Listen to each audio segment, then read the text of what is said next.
كنشكروا جمعيات الصحه للعموم اللي هي كنشكروها شكر كبير لان كبدت هذا المشاق وجايه من مدينه بعيده وفكرت في المواطن القصري يعني القصراوي اللي هو في حاجه كبيره من مثل هذه المبادرات الصحيه، نظرا لان ضعف الخدمات الصحيه في هذه المدينه للاسف الشديد، وانا اقولها باسف شديد.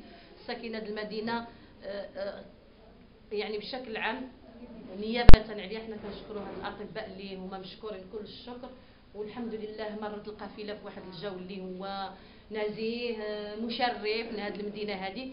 وكنتمنوا ان هذه الجمعيه المبادره ديال هذه الجمعيه تكون عبره من جمعيات محليه، لان حنا والحمد لله ما نقصناش الاطر الطبيه في المدينه، نقصهم غير المبادره الجمعويه. وشكرا.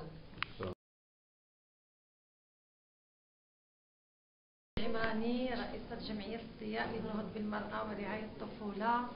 حنا هنا من أجل المساهمة في خلق نشاط تربوي وثقافي وصحي لساكنة الحي، وكنشكروا هذه القافلة اللي جات لعنا وكتساعد الطبقة الهشة والناس اللي متضررة والساكنة ديال المنطقة.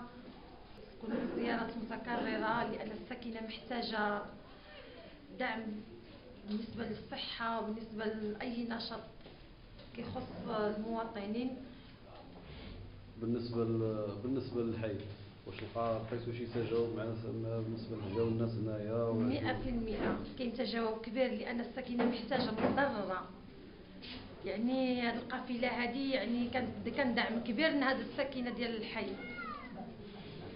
شنو كتبغيو توصلوا؟ نتمنوا مرة أخرى تكون هذه القافلة تكون الزيارات متكررة ويكون عدد الأيام كثير، ويكون كنتمنوا نكونوا نلبيو المواطنين الاحتياجات ديالهم كاملة، ويكون شي اشياء يكون بحال الدواء مجاني، يكون بحال شي تخصصات اخرين اللي ما سبق لهمش يجاو للمدينه اطباء ويكون الناس اللي محتاجه ان هي تصيب ديك الاحتياجات ديالها تكون موجوده. قافله متنوعه من ناحيه التخصصات.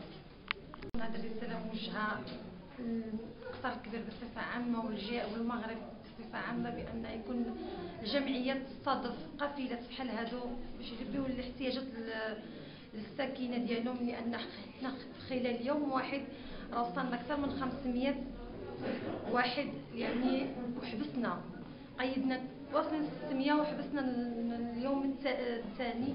يعني كنتمنى تكون المجهودات الجمعيات كثيفه بزاف باش يستضيفوا قافله بحال هادو ويلبيو كل جمعيه تلبي احتياجات واحد الجهه، ما يكونش الخصاص. حنا في القصر الكبير عندنا نقص جدا في تلبيه الاحتياجات المواطنين، عندنا نقص في المرافق العموميه، عندنا نقص في الصحه، عندنا نقص اي مجال كيخص هذه الساكنه ديال القصر الكبير.